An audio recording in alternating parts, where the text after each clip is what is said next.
9.78 هبط باقل من درهم. مثلا كان واحد الكينه ديال منع الحمل كدير 9 دراهم وريال، حيدوا ريال وقال لك راه الثمن ديالها نقص. كما كيدير دابا في المازوت كينقصوا الفرنك.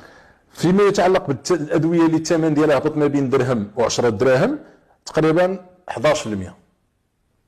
الادويه اللي غاليه اللي الثمن ديالها هبط ما بين 500 و 1000 درهم 0.90%، يعني تقريبا يلا واحد 50 دواء.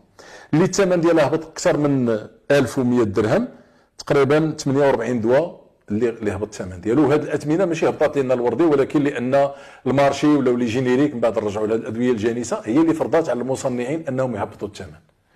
في المجموع العام ديال الدواء هبط ب 3%. فيه صافي في حين لان المطلب ديالنا حنا قلنا لهم حيدوا التافهيه من الدواء، غادي نحيدوا 7% من بزاف ديال الادويه.